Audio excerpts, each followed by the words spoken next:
좀 부동산 이야기였죠. 네. 네, 뭐 부동산 갖고 계십니까? 저는 없는데 네. 조합장 아니셨나요? 아, 조합장 아니고요. 네, 재건축 관심 많고 열심히 하고 있습니다. 하고 네, 있고 네. 저희 본가, 처갓집 그리고 네. 저희 집 다 지금 재건축 이슈가 있어가지고 아 정말요? 색이 다요? 네, 정신 오. 없습니다. 뭐 아무튼 열심히 하고 있습니다.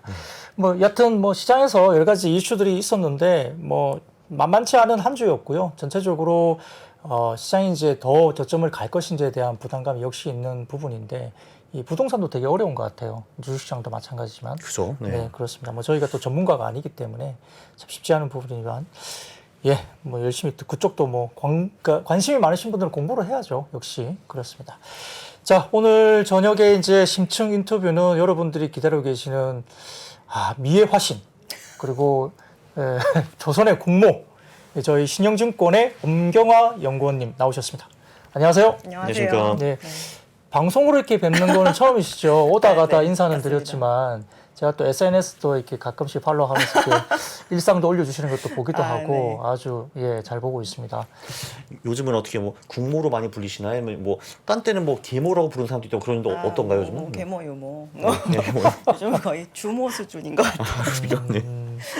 그러니까 뭐 이게 조선업종은 되게 좀 쉽지 않은 섹터인 그쵸? 것 같아요. 네. 저희 PB들 입장에서도 이게 실적을 보여주고 가는 섹터가 아니잖아요. 그러니까 이제 그 괴리도 좀 크고 그러다 보니까 이 조선 섹터에 대한 부분들이 되게 뭐 투자하기 어렵고 뭐 일반 개인분들은 흔히 말하시기를 한 번 말 그대로 물리면 뭐 10년 물린다 뭐 이런 말씀도 되게 하셔서 네. 투자하기가 되게 어려운 부분도 분명히 있는 것 같습니다.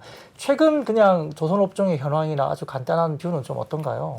뭐 저희는 뷰 자체는 당연히 변함이 없는 상황인데 외부 변수는 일단 너무 많이 변하고 있는 상태이고 오늘이 이제 금요일이기 때문에 그 조선 업체들한테 발주를 하는 해운사들의 그 가장 민감한 운임 SCFI가 발표가 되는 날입니다.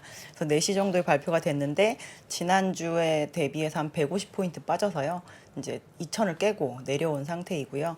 저희가 그 SCFI 운임은 아니지만 그보다 조금 더 운임을 길게 보시라고 장표를 좀 갖고 와서 보여드리자면 최근에 이제 데일리로 한 9만 불 정도까지 갔던 이 운임이 지금 이제 5만 불 정도고 이번 주에 빠진 것까지 한다라고 하면 거의 이제 4만 불대로 빠졌으니까 반 고점 토막됐네요. 대비해서는 반 이상 내려온 상태이고요. SCFI라는 지표는 올해 1월 7일 5,100대 정도 수준이었다가 이제 오늘 1,900대로 드디어 내려온 상태입니다. 그래서 저희가 봤을 때는 코로나 이전 대비해서 상승한 거에 한 절반 이상은 반납을 한 상태고 SCFI는 코로나 시작하기 전에 한 900 정도 수준이었었거든요. 저 SCFI가 정확히 의미하는 것이 뭔가요? 상하이 발 컨테이너 운임 지수라고 해서 저희가 이제 컨테이너는 중국이 이제 전 세계 공장 역할을 하면서 네. 아시아에서 만들어서 유럽이나 이제 미국 쪽으로 팔기 때문에 그 방향의 운임이 중요한데 상하이에서 판매하는 컨테이너 운임 지수를 뜻합니다. 사실 뭐 운임이 계속 빠지니까 침체에 대한 우려가 되게 많아지잖아요. 그래서 뭐 더 빠질 거다. 이미 이제 고점 대비로는 많이 빠졌지만 과거 지표보다는 아직은 높은 수준인데 침체가 오면 사실은 더 밑으로 가야 되는 게 아니야 이런 생각도 많이 오고 있고 결국 이제 과거의 물동량이나 운임 주가 이런 것들이 이제 사실은 되게 또 안 좋았을 시기는 굉장히 오랫동안 힘들었던 시기가 있잖아요. 이게 뭐 짧게 끝나는 게 아니기 때문에 그래서 이 부분들에 대한 조선주에 대한 뷰가 역시나 뭐 긍정적으로 봐도 될지 뭐 아니면 여전히 좀 더 보수적으로 좀 봐야 될지. 과거에 이제 업황이랑 주가랑 이제 어닝이랑 이렇게 움직임을 보면 네. 이제 조선 업체들 같은 경우는 이제 2007년 10월 이때가 고점이었습니다. 네. 그리고 쭉 빠지다가 다시 재차 그 전고점을 회복한 시기가 2010년이에요. 네. 그래서 그때는 어닝으로 간 시황이었었고요. 2007년에는 발주로 갔던 시황이었습니다. 물론 2010년에는 기존에 나오던 그 상선 말고 해양 플랜트가 또 제2의 그 수주의 모멘텀이 되면서 이제 어닝과 수주가 동시다발적으로 나오는 그런 겹치는 부분이 있었는데 저희가 이제 2020년 하반기부터 지금까지 저희가 확인한 지표는 한 개밖에 없죠. 수주가 상당히 좋았다라는 것인데 기존의 조선 업체들이 할 수 있는 역량 대비 지금 한 70% 정도의 매출을 기록한 지가 이미 한 3년 정도 가까이 되는 상태이고요.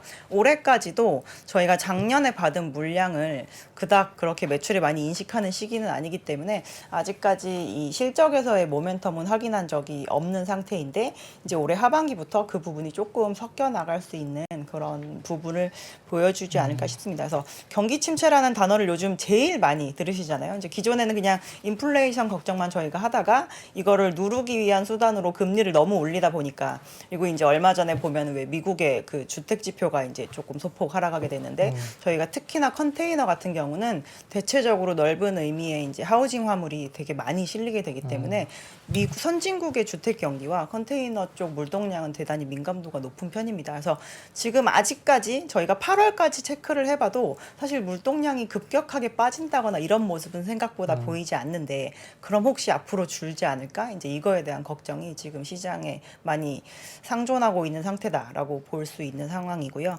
과거에 그 저희가 아주 호황이었다가 이제 불황으로 막 갈 때 그때 2007년 하반기가 되면서부터는 이미 사실 시장의 물동량만 줄고 있었거든요. 근데도 너무 이제 이 자본시장이 취해 있어가지고 그때 네. 이제 주가는 그거를 막 무시하면서 가다가 그때부터 빠지기 시작을 했는데 저희가 물동량 감소가 그러니까 2007년 하반기부터 시작됐으니까 2008년에도 계속 이어졌겠었겠죠. 마이너스 감소가 나오는 게. 그러니까 그런 부분이 이어지는 동안 운임도 계속 빠지다가 2009년 2월 정도에 저점을 찍고 다시 반등을 하기 시작을 했습니다. 근데 그때 당시 이제 미주의 문제도 당연히 있었지만 저희가 또 유로존에 대한 위기 얘기가 막 네. 나오면서 요즘에 보면은 이제 미주는 그래도 잘 버티고 있는데 유럽이 좀 좋지 않아라고 하면서 숫자가 나오고 있기도 하고 실질적으로 유럽의 산업 생산이 요즘 별로 안 좋더라고요. 실제로 몇 달, 한 3달 연속 뭐 마이너스를 보인다거나 이런 경우가 있는데 그 부분이 이제 동시다발적으로 겹치다가 반등을 하니까 사실 2010년에는 전방산업의 반등도 되게 컸었거든요. 네. 그래서 지금부터 이게 마이너스로 갈 건지에 대한 것도 일단 의문인데 일단 걱정은 상당히 먼저 하시는 상태이고 그게 많이 반영이 되어 있는 게 지금 운임이라고 본다면 저희가 이 조금 더 금리를 올리는 상황 그리고 이 물동량 그로스가 좀 이게 잦아들어서 밑에 이렇게 깔려 있는 그 기간 동안은 빠른 반등은 이제 운임 시장 쪽에선 저희가 확인을 하기는 어려울 수 있겠지만 실제로 운임이 이렇게 밑에서 열심히 기고 있는 시기에는 주가는 그닥 빠지지 않습니다. 오히려 이 기간이 만으로 뭐 1년, 만으로 1년 반 이렇게 지나고 나면 다시 반등하겠지라는 기대감이 반영이 되기 시작하거든요. 그래서 주가에 대한 부분은 저희는 바닥 잡는 거에 대한 생각을 지금 하는 게 오히려 낫지 않을까라고 보고 있습니다. 잘 이해가 안 되는데 운임이 계속 떨어지면 아무래도 순이익이 떨어지는데 그러면 이제 해운주한테 악영향을 미치는 거 아닌가요? 해운업체들의 이익은 이제 아마 QOQ로 전 분기 대비해서 떨어지는 모습을 저희는 보일 수밖에 또 없다라고 생각을 하고 있고요. 근데 제가 지난번에 왜 나와서 그때 해운주 얘기했을 때 컨테이너 선사들의 영업이익률이 게임 회사만큼 높다고 말씀드렸잖아요. 60%씩 나오거든요. 네. 오. 근데 지금 이제 예전 운임 대비해서 2배 정도 수준 아직도 지키고 있는 상태이고 이제 아까 앞서서 코너에서도 말씀하셨지만 3분기 실적, 뭐 4분기 실적 지금보다 더 막 1,500, 뭐 1,400 이렇게 SCFI가 빠진다고 해도 적자는 나지 않을 예정입니다. 하지만 저희가 예전에 봤던 이익 수준이 있으니까 이거보다 좋지 않네라고 하면서 이제 그 전방 산업에 대한 심리는 망가질 수 있는데 저희가 거기에서 과연 옛날보다 돈을 덜 버는 것만으로 기존에 했던 선박에 대한 발주 계약을 뭔가 회수를 하거나 취소할 만한 여지가 있을까 이제 그 가능성은 저희는 좀 적다라고 보는 것이고요. 이게 그래도 선박 시장 자체도 좀 학습 효과가 있어서 그런지 저희가 2007년 버블 때는 기존에 있었던 그러니까 대장선종이었던 벌크 선박이 100이었다면 그때 한 80% 정도 발주를 해가지고 배가 막 주구장창 나왔었는데요. 네. 이번엔 컨테이너 선박 많이 발주가 나온 건 분명히 맞지만 기존에 있던 컨테이너 선박 대비해서 수주 잔고 수준이 한 20-30% 정도 수준밖에 되지 않습니다. 그래서 그때보다는 그 우려하는 것만큼의 그런 공급 가행이 좀 클까라는 생각도 좀 해볼 필요가 있을 것 같아요. 근데 지금은 앞서서 학습을 해본 것이라서 그런지 시장에서 선제적으로 우려를 하는 그 가지수는 오히려 더 늘어난 것 같습니다. 뭐 아까 이제 말씀 주셨지만은 일부 이제 그게 있잖아요. 그러니까 컨테이너선 같은 경우는 제가 뭐 잘은 모르고 저도 뭐 섹터 조선 관련 스타디도 해보지만 내년에 컨테이너선 이렇게 여러 가지 그 나오는 신규로 이제 공급되는 물량이 되게 네, 많을 거다 맞습니다. 이야기 계속 네네. 나오거든요. 실제로 그러면 또 영향을 되게 미치는데 한국 같은 경우는 또 이제 컨테이너선 비중이 좀 줄고 LNG 쪽으로 집중하다 보니까 컨테이너 못 받고 뭐 이런 경우가 되게 많은 것 같아요. 컨테이너 선박이랑 LNG 선박의 캐파는 겹치진 않고요. 네. LNG 캐파는 따로이 존재하고 나머지 상선들의 캐파가 조금 중복이 되는데 저희가 사실 하나의 선종만 계속 발주가 나오는 게 오히려 리스크입니다. 왜냐하면 그 선종의 시황이 대단히 악화가 돼서 만약에 거기에서 차질이 생겨버리면 다른 걸로 대체할 수 있는 부분이 더 줄어들게 되는데 네. 그래서 저희는 지금 좀 좋게 보는 이유 중에 하나가 지금까지는 컨테이너랑 LNG가 되게 힘겹게 무려 만 2년을 끌고 온 업황인 거잖아요. 근데 내년이 되면 지금까지 나오지 않은 선종에 대한 발주가 좀 나오면서 이렇게 교체가 되는 주기로 들어가게 되면 오히려 시장에서 볼륨이 큰 선종의 발주가 나오기 시작을 하니까 조선소들도 이 믹스가 너무 하나에 치우친 거에 대한 부담을 좀 덜어낼 수가 있거든요. 그래서 지금 제일 기대하는 선종은 이제 탱커 쪽에 해당이 되고요. 실제로 생각을 해보시면 저희가 코로나 이후에 제일 필요 없는 화물이 기름이잖아요. 비행기 안 뜨고 네. 저희 막 열심히 놀러 다니지 않고 뭐 공장도 심지어 그때 초반에는 막 락다운도 했었고 네. 하니까 유류가 가장 안 쓰이는데 그래서 실제로 저희가 여러 화종을 좀 갖고 오기도 했지만 요 8페이지 그림을 좀 보시면 그냥 막대기 높이만 보셔도 코로나 이전인 저희가 19년부터 쭉 막대기를 넣어 놓는데요. 이게 탱커의 물동량 지수입니다. 그러니까 막대기 높이가 물동량의 절대적인 양이라고 보시면 될 것 같고 이 빨간색 선이 이제 증감률이라고 보시면 되는데 이때 레벨을 지금 21년 하반기부터 플러스로 전환은 했지만 여전히 그때를 따라가지 못하고 있는 상황이거든요. 코로나 전보다는 확실히 적네요, 그죠? 예, 적고 그리고 이제 이 만 1년, 그러니까 사실 이 이전에도 좀 마이너스를 그리고 있는 상태였었고 이제 20년에 이제 완전히 감소를 많이 했다가 늘고 있는 상황이라 요즘에 이쪽 시황은 운임도 좋고 물동량도 계속 늘어나는 추이고 이제 매크로 지표가 대단히 여러 가지로 이제 안 좋다라는 얘기가 나오고 있지만 이 부분의 그 내년 시황에 대해서는 사실 수요에 대해서 별로 안 좋게 보는 시황이 없고요. 탱커 운임 자체는 뭐 작년에 안 좋을 때 대비해서는 뭐 300~400%씩 오른 그런 영역도 있는 상황인지라 이쪽에서의 발주가 나와서 저희가 컨테이너에 이제 부재인 그 자리를 채워주게 되면 조선 업체들 입장에서는 이제 잔고를 계속 채워가는데 전혀 부담이 없는 그런 상황이 될 수 있습니다. 그 조선 관련해서는 제가 옛날에 이제 독일 함부르크라는 데 굉장히 오래 살았거든요. 네. 그 말을 하더라고요. 이제 야 우리도 옛날에는 저기서 배를 만들었어. 근데 니네 한국에 들어와가지고 우리 다 망했어. 이 말을 하더라고요. 네. 근데 원래는 이게 좀 선진국에서 조선이 이제 좀 인건비 싼 나라로 계속 넘어가는 거잖아요. 맞습니다. 그럼 원래는 사실 이제 한국 다음에 이제 솔직히 그냥 한국 조선이 망하고 중국으로 가는 게 맞는데 한국 조선은 어떻게 이렇게 잘 버티고 있는 거예요 지금도? 그렇게 인건비가 싼 쪽으로 계속 그 추세가 옮겨가는 이유 중에 하나는 이 해운사들이 이익을 남보다 먼저 남기기에 가장 쉬운 방법이 싼 배를 사는 방법이기 때문이에요. 그래서 네. 예전에는 이 선박에 투자하는 이제 주체들은 캐펙스를 줄이는, 그러니까 남들보다 똑같은 사이즈의 배를 주문을 해도 저희가 이 배 가격이 시장의 가격에 따라서 움직이니까 시점을 잘 봐서 싸게 사면 그 배를 쓰는 동안 저 사람보다 훨씬 더 계속 많은 돈을 버는 거예요. 그래서 네.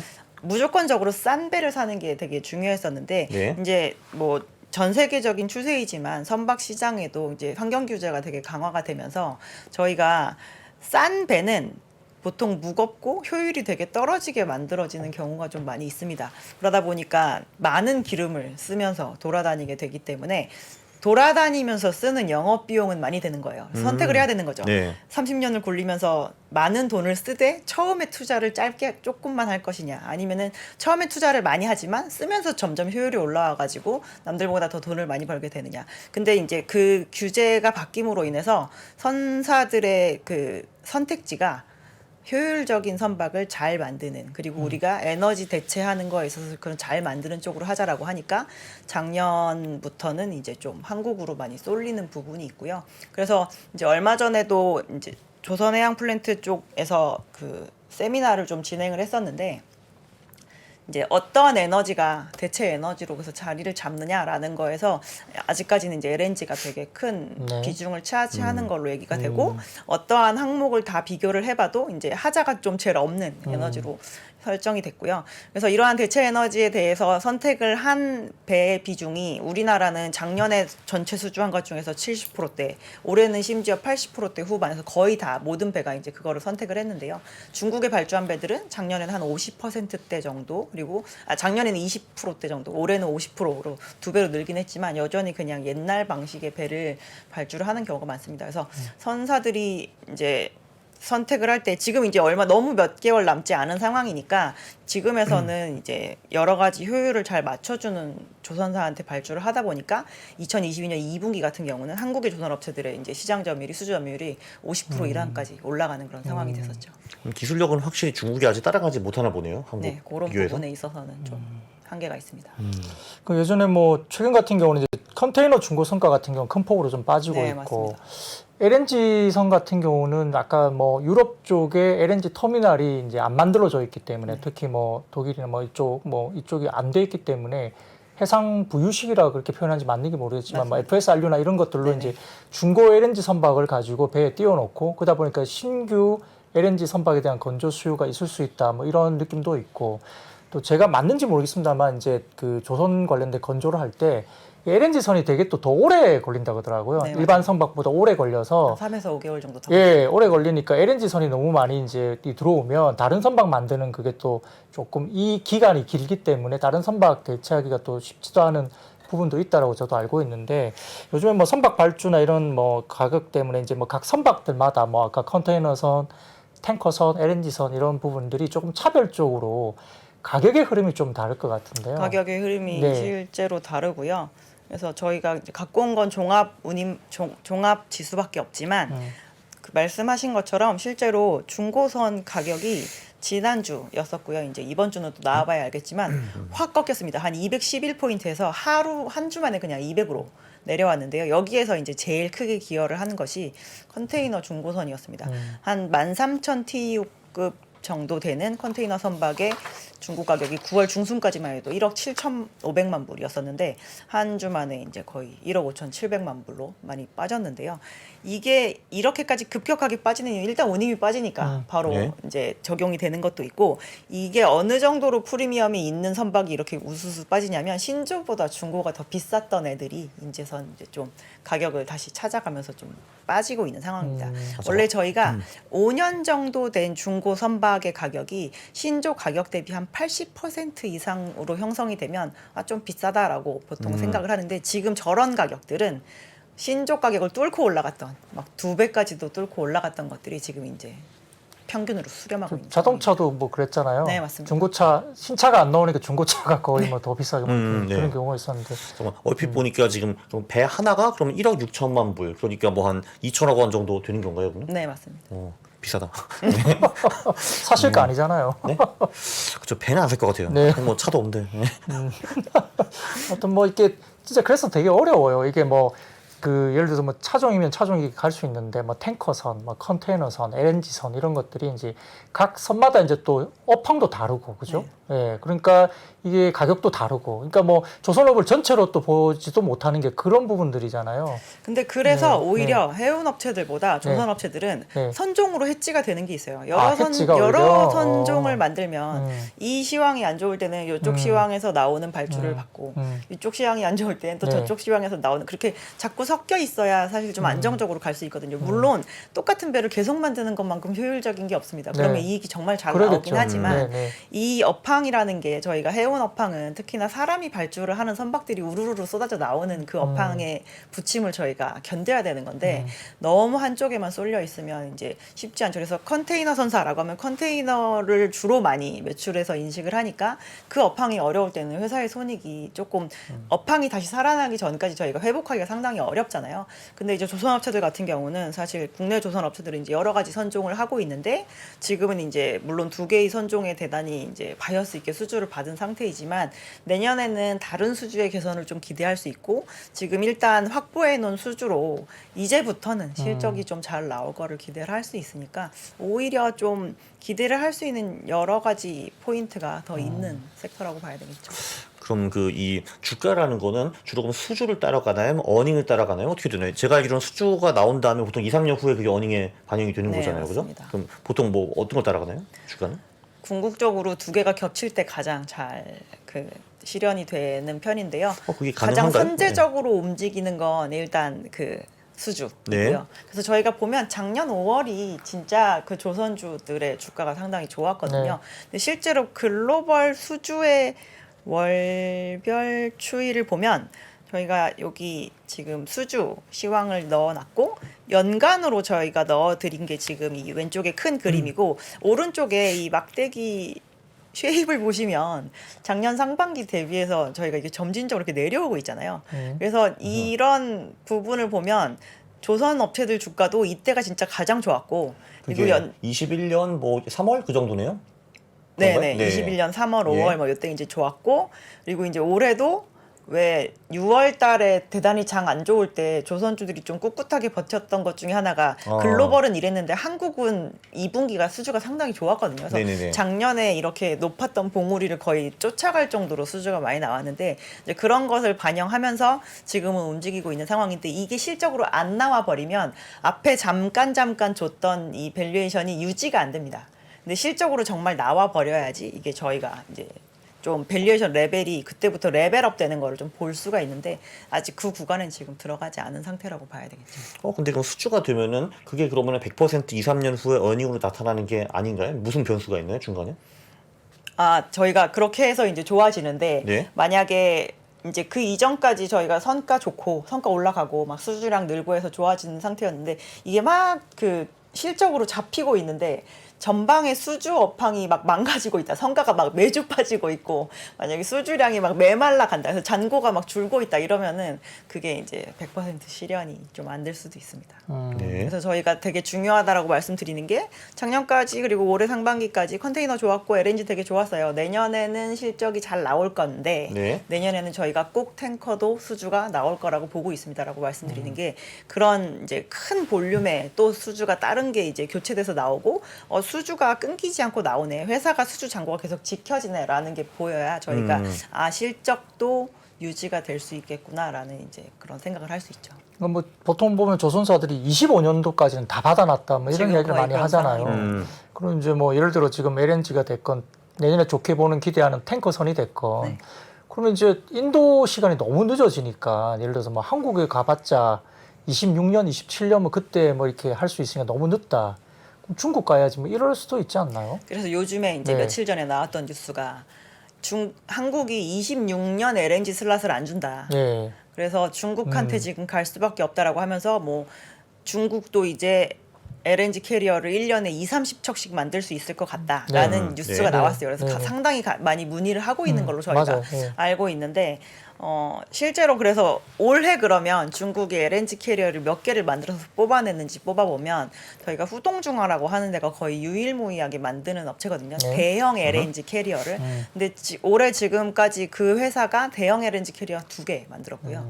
뭐 다른 업체들 중에 이제 아주 작은 뭐 LNG 벙커링선 이런 거 조금 만드는 거 해서 척수는 옛날보다 늘긴 했지만 시장에 전혀 임팩트를 줄 수 있는 수준이 아닌 상황이고요. 여기에서 저희가 막 중국이 저렇게 한다니까 그럼 우리가 LNG 캐파 늘려줄게 라고 하면서 또 시작을 하면 사실 이게 가격을 유지하기가 되게 힘들어집니다. 옛날에 그 우를 다시 범할 수도 있는 상황이라 조선 업체들은 연말이 될 때까지는 그냥 26년 슬롯은 저희 거의 다 찾고 내년 정도 됐을 때 27년을 열기 시작하겠습니다라고 얘기를 하고 있는 상황이고요. 그렇게 지키고 있어야지 이제 시장의 성과가 좀 지켜지는 측면이 있습니다.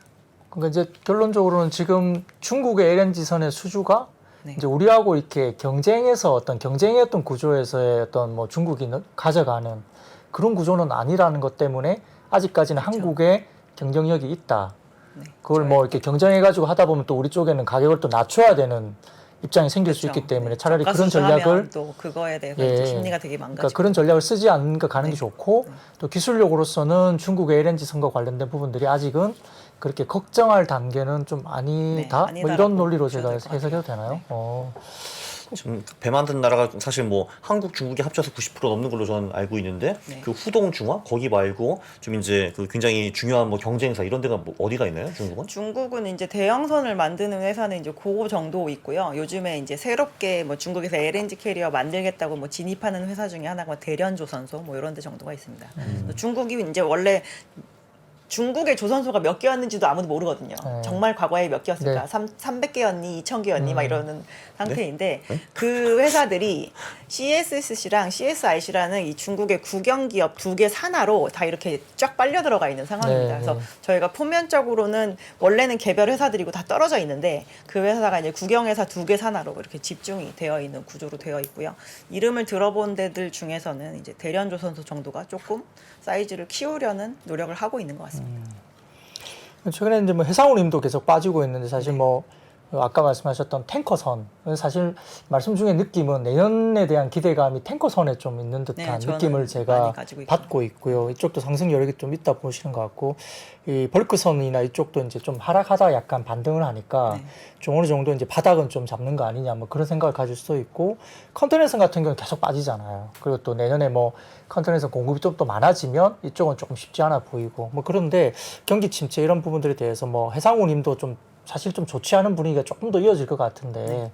이 부분은 뭐 어떻게 영향이 있을까요? 뭐 발주에도 영향이 있을 것 같고 여러 가지 영향이 있을 것 보면은 같은데. 네. 실제로 저희가 체크하는 물동량에서는 아직까지는 침체 느낌이 나오지는 않는 상태인데 수요가 좀 죽었으면 좋겠는 거잖아요. 네. 사실 이 매크로를 좀 지배하시는 분들은 네. 수요가 제발 좀 줄어들어서, 그러니까 저희가 어디를 가도, 그러니까 일상생활에도 저희 구매력이 줄어든 걸 별로 느끼지 못하겠거든요. 근데 이제 어떻게 보면 미국도 아직 그런 상태이고, 이제 유럽 같은 경우는 저희가 되게 걱정을 많이 하는 게 이제 겨울이 되면 거기는 이 연료에 대한 그게 생활비에도 대단히 많이 영향을 줘서 유럽은 구매력이 떨어질 거다라는 워닝을 저희가 시장에서 되게 많이 하고 있잖아요. 그래서 거기에 미국까지도 만약에 구매력이 좀 줄어들 정도의 영향이 생기면 내년 1분기 정도까지는 저희는 물동량 감소 폭을 약간 키울 수 있다라고 보고 있는 상황입니다.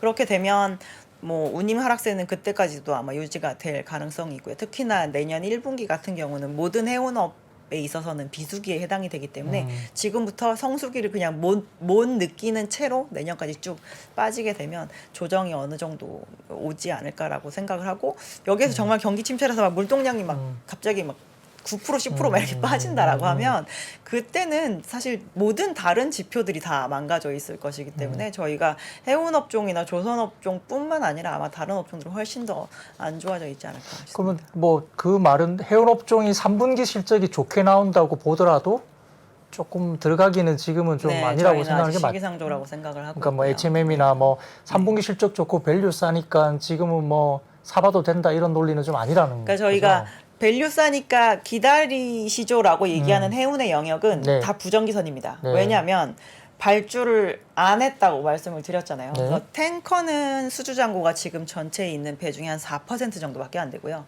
벌커는 전체 그 배 중에 수주잔고가 한 7% 정도 됩니다. 그래서 내년에 1%, 2%씩 이렇게 들어온다고 하더라도 3년에 걸쳐서 그 정도의 해체도 항상 이루어지기 때문에 저희가 이제 그 영역의 배들은 순증이 없다라고도 볼 수 있을 만한 상황이에요. 그러면 저희가 시장에서 그래도 원래 관망을 하는 추세인지라 기술의 변화가 있을 때 관망을 하다 내년에 시황이 좋아지면 그때 가서 이제 본격적으로 발주가 나올 텐데 그게 25년 시황까지 아무 영향을 주지 않는 거죠. 운임이 내년에 만약에 추세적으로 다시 반등하기 시작했다라고 하면 그쪽은 이렇게 붐업이 되게 세게 올 수 있는 부분이지만 이미 발주를 많이 한 컨테이너 영역 같은 경우는 저희가 이제 그 반등에 대한 거를 조금 함부로 논하기는 어렵고 더 이상 빠지지 않는 수준까지는 될 것 같아요라고 이제 마지노선을 드리는 건 내년 상반기 정도면 좀 끝나지 않을까라고 보고 있는 부분입니다. 한 달 전에는 배 만드는 회사들보다는 조선 기자재 업체들이 꽤 괜찮다라고 말씀하셨는데 실적이 좋았죠. 네, 네. 지금도 어떻게 보시나요? 어떠신가요?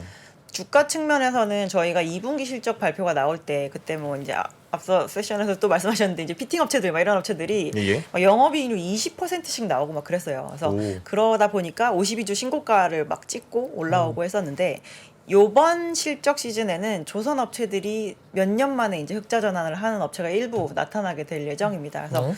지금 어닝이 안 먹히는 시장이긴 하지만 그래도 첫 번째 흑자 전환을 하는 시기는 진짜로 좀 의미가 있는 게 저희가 받아놓은 수주 잔고에 대한 신뢰도를 한층 높이는 그 근거가 될 수 있는 부분이거든요. 그래서 지금 상황에서는 저희는 뭐 당연히 기자재 업체들도 조정을 많이 받긴 했지만 조선 업체들 비중을 늘리기가 지금이 되게 훨씬 더 시기상으로는 좋지 않나라고 보겠습니다. 잠깐 제가 콘트적으로 여쭈고 싶은데 네. 종목이 2, 3년 적자가 나오다가 뭐 네. 1, 2년 정도 네. 첫 번째 턴어라운드 흑자가 만약에 나와요. 보통 좋죠. 예, 네, 콘트적으로는 그걸 사야 됩니까? 그렇죠. 보통 좋죠. 네. 보통 좋다. 물론 제가 대기업을 사진 않지만 그래도 네. 보통은 좋습니다. 보통은 네. 좋다. 그럼요. 네. 근데 이제 한 분기 잠깐 반짝 흑자 나왔다가 다음 분기 또 뭐 적자로 돌거나 뭐 하반기 적자로 돌거나 이럴 수도 있는 거잖아요. 그럼 그때 손절하면 되죠. 손절하면 명쾌하시네요. 그 네, 좋습니다. 아무튼 이제 뭐 이게 조선업종이 그래서 좀 어려운 것 같아요. 그러니까 네, 맞습니다. 첫 번째 턴어라운드가 되게 중요한 시그널이라고 말씀하시지만 이제 그게 그렇게 또 쳐다보면 밸류가 또 안 저희가 나오니까 이렇게 예. 안 좋은 게 1, 2년이 아니에요. 그렇죠. 네, 예, 지금 예, 거의 예, 맞아요. 10년 가까이 음. 괜찮을 것 같아. 아니었네. 이거를 거의 10년 가까이 했기 때문에 음. 저희도 신뢰도가 대단히 많이 떨어져 있다는 건 분명히 알고 있습니다. 근데 뭐 연구원님 때문에 요즘에 그래도 많이 예전보다는 조선업종을 또 많이 보게 된 것 같기도 해요. 그럴까요? 네. 뭐 스타디도 뭐 예전보다는 많이 좀 공부도 되는 것 같고 그런 말씀을 좀 많이 해주시니까 제가 정말 터닝하는 그거를 꼭 제 눈으로 직접 봤으면 좋겠습니다. 그러면 이제 계속 이제 하반기에 흑자 터닝한 기업들이 나올 것이다라고 하시는데 네. 지금 뭐 5개가 큰 업체들이 있잖아요. 그 중에서 이제 진짜로 흑자를 터닝할 확률이 가장 높은 데가 어딘가요? 이번 실적 시즌에는 현대중공업 그룹 업체들만 아마 턴어라운드를 하지 않을까 싶고요. 왜 그러냐면 대우조선해양이랑 삼성중공업 같은 경우는 사실 매출 사이즈가 거의 비슷합니다. 근데 둘 다 뭐 대우 같은 경우는 작년에 4조대, 올해 이제 한 5조대 정도 매출이 나올 것 같고 삼성중공업도 2020, 21, 22 다 6조대 매출입니다. 네. 둘이 그 21년에 수주한 거를 온전히 잘 건조하면 내년엔 둘 다 8조 매출이에요. 그러니까 지금은 아무리 잘 하고 있어도 가동률이 네. 70% 정도밖에 이제 안 되는 상태인 거잖아요. 그리고 저희는 비용은 들고 있는 네. 상태고. 그래서 지금은 단발적으로 막 그래서 진짜 막 0.1%라도 이익이 날 수 있다라고 해도 4분기에 저희가 막 인도 예정이거나 이런 매출이 아주 많이 잡혀 있거나 이런 건 아니기 때문에 올해는 그 아직까지 그 매출 예상치가 많지 않은 업체는 의미가 없습니다. 근데 이제 그래서 오히려 만약에 여러 가지 분야를 이렇게 옮겨가면서 관심을 좀 가지고 싶으시다라고 하면 내년으로 넘어갈 때 만약에 그때 이제 현대나 이런 거에 투자를 하신 걸로 좀 어느 정도 수익을 보신 상태면 그때는 이거를 좀 바꿔볼까라는 생각을 해볼 수 있을 것 같아요. 매출 자체가 많이 뛰어오르는 구간으로 넘어가기 때문에.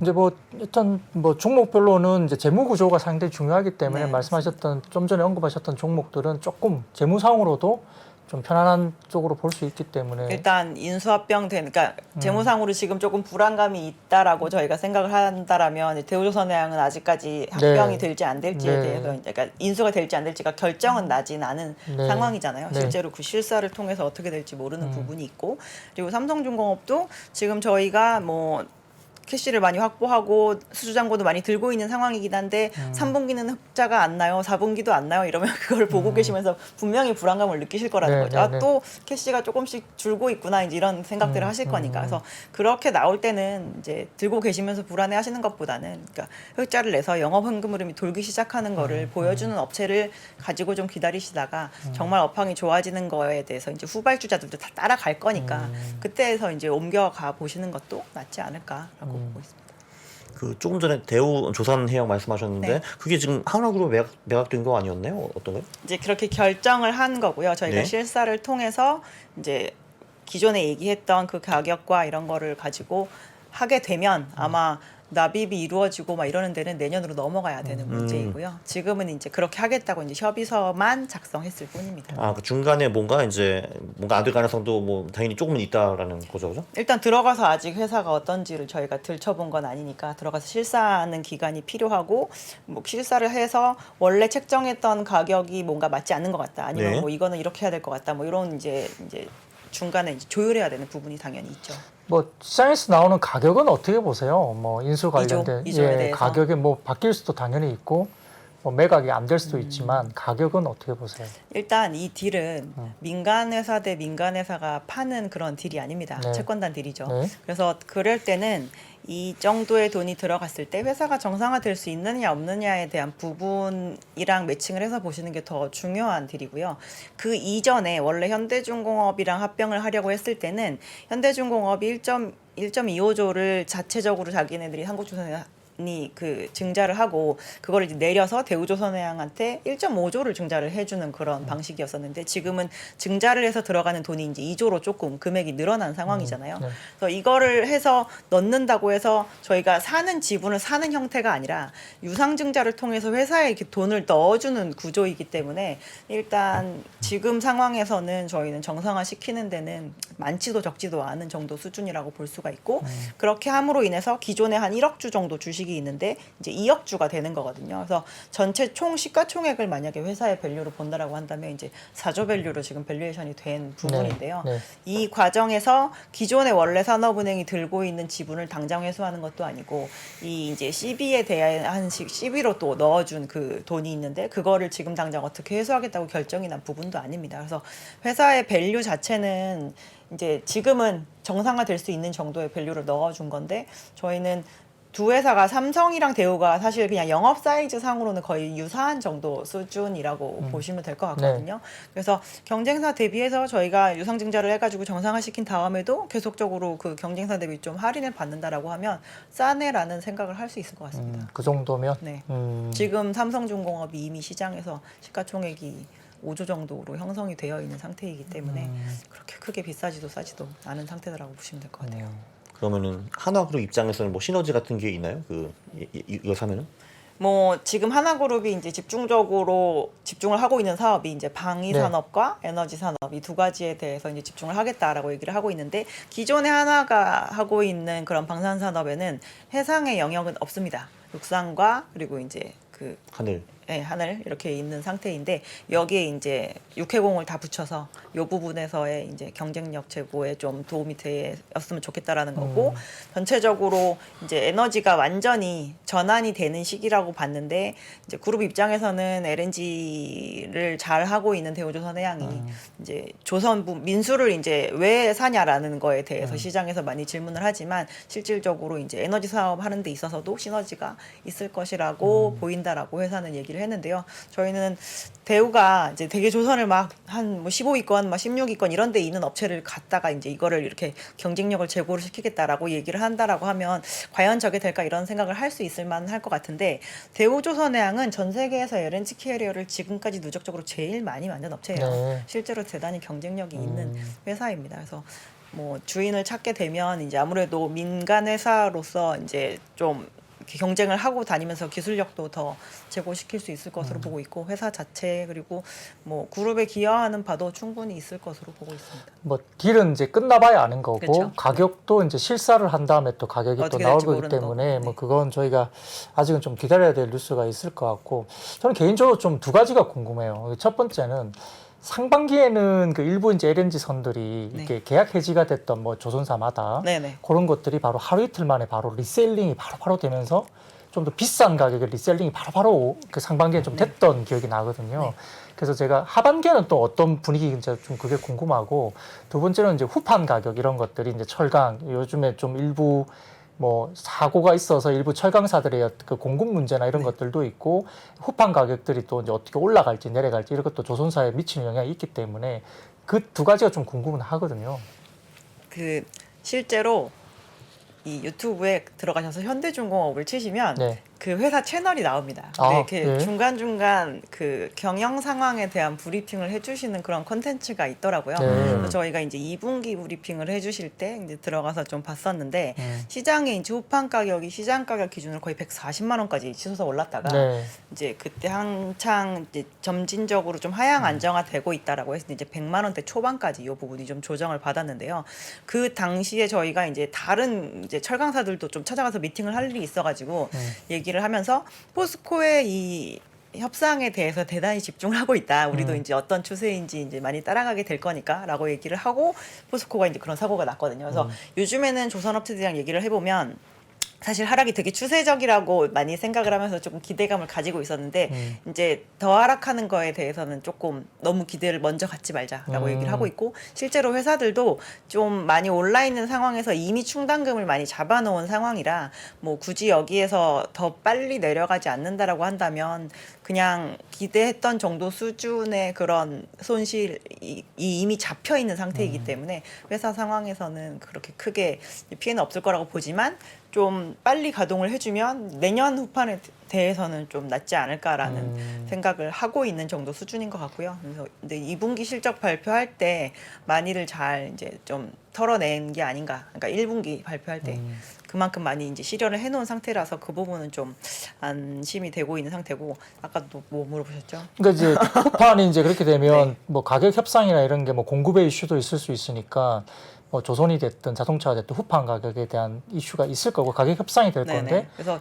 내년은 네. 그냥 조선 업체들은 뭐 지금 정도 유지라고 일단 가정을 깔아놓은 것 같아요. 그래서 저희가 가정치가 너무 브라이트하지 않아서 차라리 괜찮다라고 생각하고 있는 상황입니다. 그러니까 이제 이 각자 이제 이게 엮이잖아요. 그러니까 철강과 네. 조선들이 또 엮이고 또 이번에 포스코가 그렇게 사고가 나고 하니까 뭐 포스코 말고 대체할 수, 그러니까 포스코가 대체할 수 없는 어떤 그런 게 있어요. 뭐 조선 쪽에 사이즈가 예, 다른 사이즈. 업체 너무 그러니까 양 수량으로 저희가 포스코가 다른 업체로 대체되거나 이렇게 쉽지 않습니다. 그럼 예를 들어서 이제 우리가 주식 입장에서는 포스코가 이제 약간 뭐 어떤 부분에서 정상화되는 게 시간이 걸리다 보니까 뭐 어떤 다른 어떤 철강 그 어떤 회사가 반사이익을 받을 거라고 생각할 수 근데 있지만 그게 한시적이잖아요. 한시적이다? 네, 저희는 한시적이라고 보고 있고 네. 그리고 이제 그 시장에 잠깐 기대감이 많이 부각됐던 이유 중에 하나가 철광석 가격이 이제 하도 조정을 많이 받고 그렇죠. 있으니까 네, 네. 살짝 부품 업체들이나 이런 업체들한테 이제 요번에 3분기에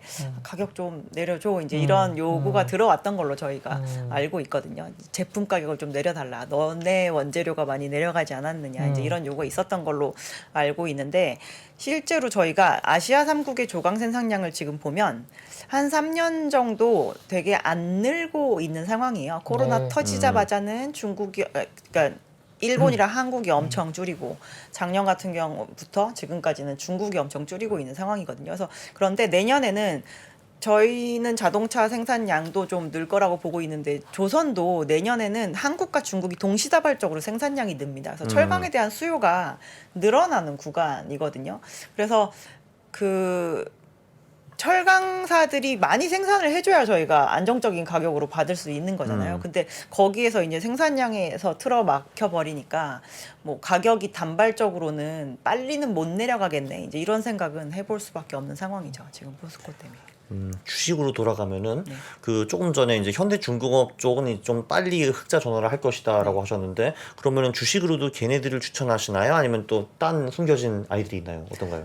주식으로도 그 업체들이 지금에서는 제일 안정적이다라고 보고 있는 상황이고요. 저희는 여전히 이제 그 기자재 업체들도 이미 턴어라운드를 했는데 이제 네. 3분기부터 더 실적 자체가 조금 더 확대된다 이거죠? 확대될 예. 예정이기 때문에 좋게 보고 있고 저희는 여전히 필수 기자재 업체인 엔진사 같은 경우가 이제 좀 길게 놓고 볼만하다라고 말씀을 드리고 있는 편입니다. 그 일부 이제 말씀 주신 거는 저도 이제 제 고객 중에도 이제 그 조선소 쪽에 하신 분도 계시기도 하고 네. 지방에서 아, 조선사를 하세요? 그러니까 하시는 게 아니고 이제 하시면 네. 대기업이죠. 네. 그건 아니고. 아, 조선 투자하신다 이거죠? 그러니까 조선업에 이제 종사하시는 종사하시는 분. 아, 네네. 계신데 조선사를 가지고 계신 건 아닙니다. 아, 네네네. 근데 이제 그분 말씀 이제 인력이 너무 없다고 해요. 네, 맞습니다. 현지에 내려가 보면 이제 조선소의 인력 부분에 문제가 있고 뭐 그게 발주가 들어와도 이제 인력 문제 해결이나 여러 가지 부분이 좀 어려운 게 있다 그러는데 실제 그런가요? 인력이 옛날에 막 20만 명 이렇게 얘기했었는데 조선 인구 20만 명 이렇게 네. 얘기했었는데 이제 그게 10만 명이 막 깨지는 지경까지 갔어요. 아, 정말요? 네. 반토막이 난 거잖아요. 급여가 근데 많이 올랐겠네요, 그러면? 급여는 별로 안 올랐죠. 왜냐하면 저희가 8년 가까이 동안 조선업체들이 예를 들어서 100을 만들 수 있다. 시장에서 발주가 계속 80, 90밖에 안 나오는 거예요. 그러니까 풀로 돌아가지 않으니까 급여를 많이 주려면 저희가 실제로 막 조선업체들도 막 그 나머지 근무하고 막 이래야지 그쵸, 이게 네. 그 수당이 많이 나오는데 그럴 일이 없이 지나온 세월이 지금 이제 7, 8년에 해당이 되는 거죠. 그래서 이제 지금 아까도 말씀드렸지만 21, 22 동안 대우조선해양, 삼성중공업 같은 업체들이 기존에 본인들이 할 수 있는 매출 대비해서 70%밖에 매출을 발생을 안 시켰다고 말씀드렸잖아요. 그러니까 그 사이에 인력은 점진적으로 계속 이렇게 뭐 명퇴를 하거나 막 이런 식으로 해서 줄였거든요. 그래서 저희가 비용을 쭉 줄여왔는데 이제 이게 21년에 많이 수주를 해서 당장 21년부터 매출이 막 점프를 한 게 아니라 내년부터 늘어날 거잖아요. 그래서 이렇게 스무스하게 이제 턴어라운드를 인력도 턴어라운드를 해야 되는데 이 저희가 봤을 땐 전체적인 업계의 간극은 2만 명 정도라고 봅니다. 분명히 이제 그 줄어드는 거에서 지금의 캐파를 위해서 필요한 부분이. 그래서 내년에 매출이 올라가는 동안은 인력 부족하다는 얘기 분명 히 계속 나올 거고요. 근데 지금 이제 내부적으로도 그래서 뭐 이게 완전 숙련 뭐 그 용접사들 다시 막 더 양성시키려고 뭐 교육도 많이 시키고 있고 뭐 해외에 대한 그 인력 쿼터를 열어줬잖아요. 정부가 더 이상 이제 그 되게 많이 옥죄고 네, 있었거든요. 네, 그 네. 부분은 이제 그 부분을 열어서 해외에서 원활하게 들어올 수 있게 좀 해야 된다. 그래서 그런 것들이 합쳐져서 이제 점진적으로 해결해 나가야 되는 문제지. 뭐 지금 당장 괜찮아질 것 같습니다라고 얘기는 못 드리겠지만 저희는 분명히 인력은 축차적으로 해결이 될 거다라고 보고 있습니다. 뭐 조금 다른 이야기이긴 한데 최근에 글로비스가 이렇게 새로 계약한 게 최근에 그 자동차 운반, 운반. 예, 네네. 운반선 금액이 되게 비싸게 계약을 한 것 같아요. 근데 뭐 아까 뭐 컨테이너선 지수나 이런 것들은 다 되게 많이 뭐 고점 대비해서 많이 빠지고 있는데 자동차 운반선 지수는 되게 많이 올라가고 있거든요. 자동차 운반선 지수가 네, 그 컨테이너 이렇게 한창 올라갈 때 그 모양입니다. 네. 왜 그러냐면 네, 2016년 이후로 지금까지 자동차 운반선의 총수가 계속 줄고 있어요. 너무 투자가 안 된 지가 좀 오래됐는데 심지어 막 1년에 뭐 막 몇 척밖에 인도가 안 되고 물론 전체 총 척수가 그렇게 많은 개체는 좀 아니긴 하지만 그래서 너무 오랫동안 발주를 안 하다가 왜 보면은 자동차의 공장들이 자꾸 이렇게 해외에 되면서 이렇게 대륙간으로 판매가 되거나 이런 게 궁극적으로는 줄지 않겠어라는 생각을 저희가 하잖아요. 유럽은 네. 유럽 공장에서 만든 거 쓰고 네. 미국은 미국 공장에서 만든 거 쓰고 그래서 정말 투자가 너무 안 됐는데 실질적으로 이게 공급망에 대한 이슈가 생기고 막 이러면서 이게 개체 수가 줄 정도로까지 수요가 이제 안 나오는 건 아닌 거예요. 그래서 지금 그게 이제 자동차 운반선이 작년 연말 이럴 때 이게 맞는 가격에 싶을 정도로 되게 발주가 세게 나왔는데 이제 그게 운임이 받쳐주기 시작하니까 그런 거고 컨테이너 운임이 2020년 하반기부터 오르기 시작했잖아요. 이 자동차 운반선 운임은 2021년 하반기부터 오르기 그러니까 시작했습니다. 최근부터 네. 막 급등하기 시작했는데. 그래서 그 올라간 게 이제 적용이 돼서 배 가격도 오르고 이제 지금 갱신을 이제 하실 거 아니에요. 그 네, 자동차 네, 운반선 계약이. 네, 네. 그래서 갱신하면 한 뭐 1년 막 이렇게 이게 지속이 되거든요. 네. 그래서 갱신이 되다 보니까 갑자기 눈에 확 띄는 거죠. 근데 이 선박 지수라는 게 정말 컨테이너 배가 이제 하나 팔리면은 그걸 누가 다 기록을 해가지고 얼마에 팔렸다 하고 지수를 만들고 이렇게 다 하는 건가요? 저희가 보는 그 클락슨이라고 하는 그런 기관이 다 네. 브로커 기관입니다. 그래서 거래가 다 그 클락슨 거래소에서 다 책정이 돼서 그걸 가지고 이제 지수를 산정을 하는 건데요. 이 해운이라는 게 사실 몇백 년을 한 비즈니스잖아요. 그래서 네. 운임 같은 경우도 운임 지수로 뽑기 위해서 이 중요 패널들이 있습니다. 예를 들어서 뭐 요즘에는 케이프 사이즈 벌크선이 철광석을 옮기는 게 요쪽 노선이 더 물량이 많대라고 하면 이제 중간중간 그 패널들도 업데이트를 해요. 아, 여기 비중을 좀 줄이고 여기 비중을 좀 늘리자 이렇게 해서 네. 그게 계속 이렇게 움직이는 살아 숨쉬는 지수거든요. 근데 그렇게 해서 그 브로커들이 이제 주면 저희는 이 정도로 요번에 계약이 됐어요라고 주면 그거를 집계해서 만든 지수들이 그런 운임 지수, 뭐 신조선가 지수 막 이렇게 되는 겁니다. 실제로 트랜잭션이 꽤 많기는 하나 봐요. 그래서 배가 사고 팔리고 뭐 이렇게 하는 거. 중고 1년에 배들요? 중고선은 한 2,000척 정도 왔다 갔다 거래가 되는 편이고요. 저희가 만약에 거래가 없다 그러면 호가로. 아 호가로. 네네. 되게 개인적으로 궁금한 게 글로비스가 어디랑 이번에 그러니까 2조 2천억 3년간 이번에 계약을 했는데 어딘지 안 밝혀가지고 되게 궁금하더라고요. 거기 지역은 안 나와 있었나요? 지역은 특별하게 안 나와 있었고 현대기아는 당연히 아닐 거고 뭐 테슬라도 아닌 것 같고 뭐 어쨌든 3년간 2조 2천억인데 어딘가가 되게 궁금해요. 그래서 뭐 복스바겐이다 아니다 뭐 현대 말들은 기아일 수도 많은데 있습니다. 네, 그렇습니까? 그 비싸게 어쨌든 뭐 자동차 운임 지수는 어쨌든 작년 하반기부터 올라갔기 때문에 조금 네. 더 간다라고 보는 거예요. 그러니까 22년에도 네. 인도될 자동차 운반선이 네. 없고 23년에도 인도될 자동차 운반선이 없고 이런 상황. 그러니까 운반선 자체가 없기 때문에 그러면 글로비스는 되게 좋은 거잖아요. 주가도 많이 빠져 그래서 있는. 보면 글로비스가 올해 1분기에서 2분기로 넘어올 때 네. 해운업 부문 영업이익률이 2배가 됐어요. 네. 원래 기존 대비해서 이렇게 네. 팍 튀어 올랐는데 네. 이게 이제 한 번 단발적으로 오르는 게 아니라 저희가 자동차는 이렇게 계약해가지고 1년 내내 이렇게 수송을 하잖아요. 그렇죠. 그래서 요게 계속 가겠구나 싶은 생각이 들었는데 매분기 실적 나올 때 보면 그 자동차 운반선 부문 때문에 그런지 해운업 사업 부문에 대한 그 이익이 상당히 잘 나오고 있습니다. 지속성이 있죠. 근데 물류회사로서 그러니까 주식 자체가 조금 물류회사의 업황이나 이런 거에 움직이는 성향이 조금 아니다 보니까 네. 뭐 이제 자동차 산업이 오히려 많이 이렇게 연동된다. 연동이 되어서 좀 움직이는 편입니다.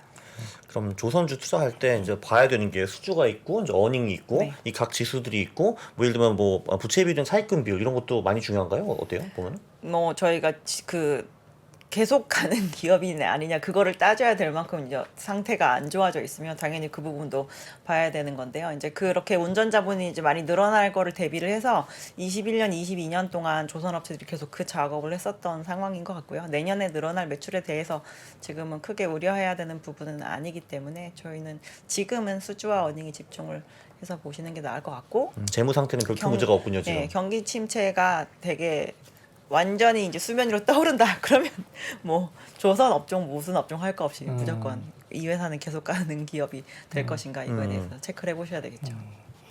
좀 전에 이제 뭐 피팅 이런 네.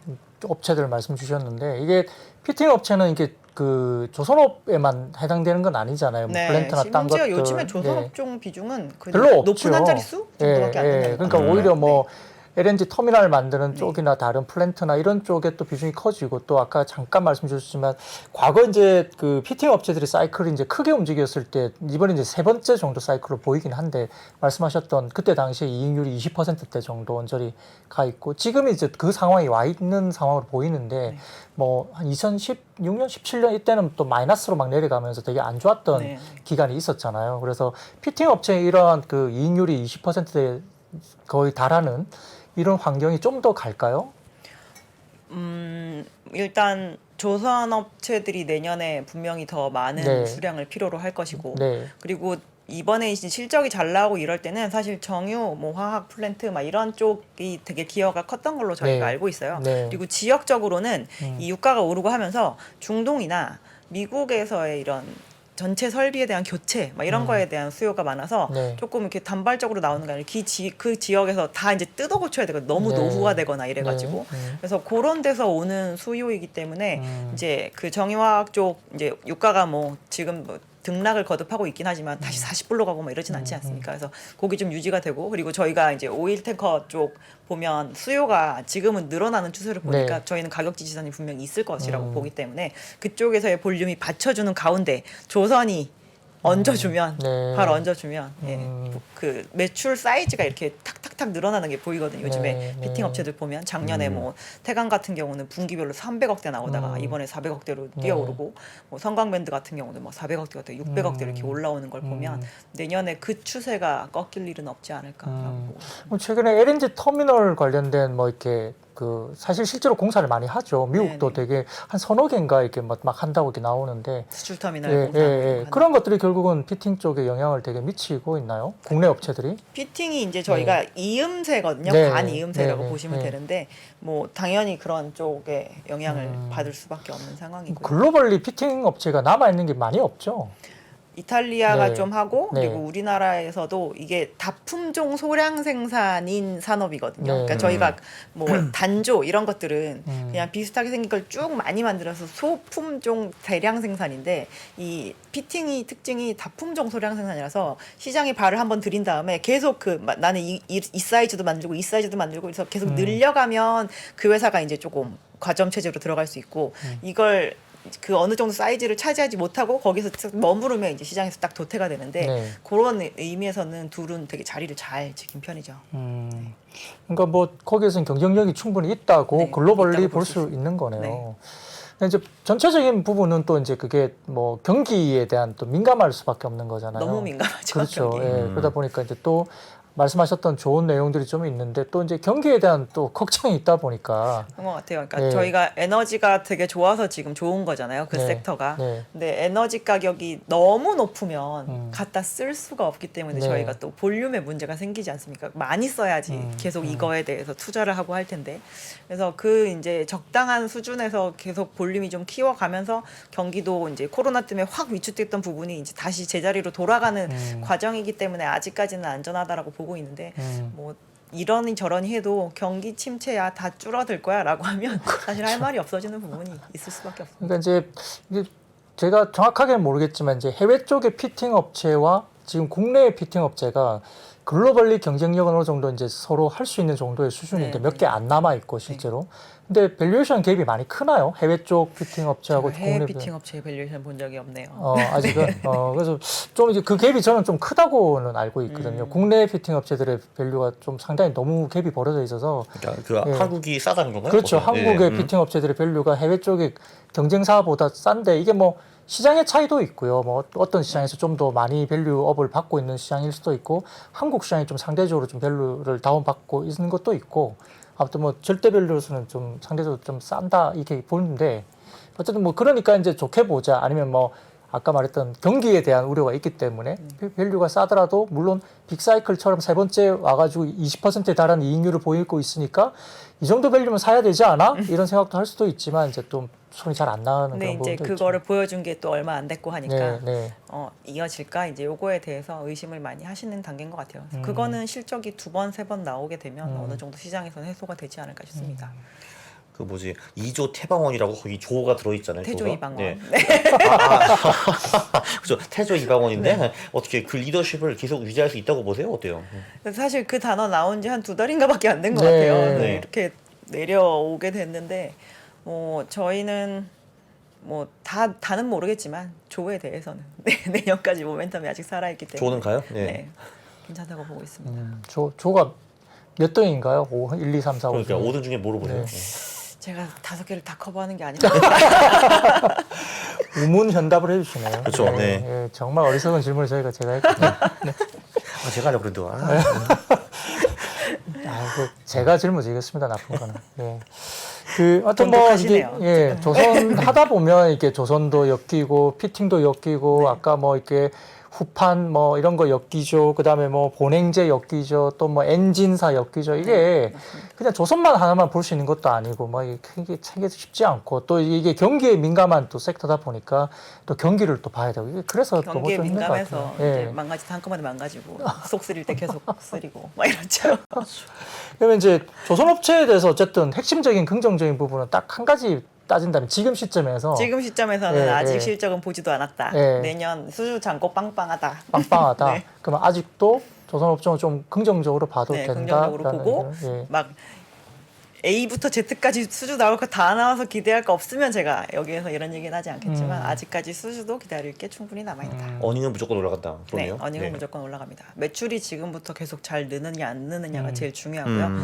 제일 리스크는 원래 이 정도 일을 할 줄 알았는데 요거밖에 못했어? 이렇게 되는 게 제일 리스크가 될 것 같습니다. 네. 그럼 뭐 업황은 그 연구원님 미모가 유지되는지를 보고 저희가 업황 판단 좀 해도 될까요? 아니요. 아 그건 아닌가요? 네, 알겠습니다. 괜한 질문을 또 했군요. 네, 아니, 그러니까 이 조선업 관련된 게 이렇게 이야기를 하다 보면 재미없어 하세요. 그러세요? 예, 어렵기도 하고요. 재밌었잖아요. 되게, 이야기할 말이 오늘은 재밌게 재밌었죠. 잘했다고 예, 오늘은 생각했는데. 재밌었는데 네. 아무튼 조금 어려워요. 그러니까 저도 PB지만 공부를 한다고 해도 다른 섹터, 그러니까 뭐 바이오도 어렵고 하지만 조선은 또 어려워요. 이게 뭐 딱 답 나오니까 실적이 딱 나오고 밸류가 나오니까 사자 뭐 이런 게 잘 안 되는 섹터이고. 그래도 격세지감이 느껴집니다. 요즘엔 얘기하면 들어주기라도 하시죠. 옛날에 안 들으셨어요. 그래요? 예전에 안 들어줬나요, 아예? 몇 년 동안 하셨나요? 이 조선 애널리스트 이거? 전 조선은 09년부터 했고 네, 네. 운송은 이제 06년에 입사해서 07년에 데뷔했었죠. 네. 네. 알겠습니다. 어떤 뭐 굉장히 좀 복잡하고 또 이렇게 그 언급하면서 뭐 많은 그 변수들을 고민해야 되는 섹터인데 또 최근에 이렇게 나와주셔가지고 여러 이제 그 뭐 너무 어떤 많이 나온 것 같아요. 자리에서 그래요. 그러니까 뭐 시장에서 관심이 있으니까 이렇게 많이 이제 초대를 하지 않을까 싶고요. 뭐 그만큼 이제 또 좀 어려운 섹터지만 재미없다고 느껴졌던 섹터지만 또 이렇게 편하게 이해할 수 있도록 많은 또 역할을 해주시니까 그런 부분들은 충분히 이제 저도 마찬가지고 이렇게 이 방송을 보시는 분들도 도움이 되실 거라 봅니다. 예, 뭐 오늘 제가 여쭙고 싶은 건 대부분 여쭤봤는데 뭐 혹시 있으십니까? 저도 다 여쭤본 것 같습니다. 아, 네. 그렇습니까? 예. 또 이렇게 정리해 주시니까 또 어려운 부분이지만 또 어느 정도 이제 틀은 좀 잡힌 것 같아요. 네. 어쨌든 좀 어려운 섹터이기만 공부도 해보고 또 우리가 또 관심을 가져볼 필요는 있겠습니다. 예. 아무튼 뭐 한눈에 이렇게 딱 들어오게 임팩트 있게 말씀 주신 우리 신영증권의 엄경화 연구원님 다음에도 또 좋은 어떤 분위기에서 또 꼭 한 번 더 네. 설명을 좀 해주신 자리 좀 모셨으면 좋겠습니다. 알겠습니다. 오늘 감사합니다. 감사합니다. 신고가에 5만 원 돌파할 때 5만 원에 따라 살 수 있나요, 우리? 내가요? 5만 원이 다시 내려가서 2만 원까지 와서 2만 원 떨어지면 신저가예요. 거기서 공모해서 쓸 수 있나요? 주식시장에 절대 변하지 않는 것이 두 가지 있습니다. 주가의 기본적인 움직임 그리고 투자하는 사람들의 심리입니다. 내가 팔면 오르고 사면 떨어진다고요? 주식에 대한 공부가 모자라서가 아닙니다. 주가를 만드는 투자자의 심리를 모르기 때문이죠. 하락장에 공포를 이기는 5가지 실전 투자 심리 전략. 박병창의 돈을 부르는 매매의 심리에서 지금 확인하십시오.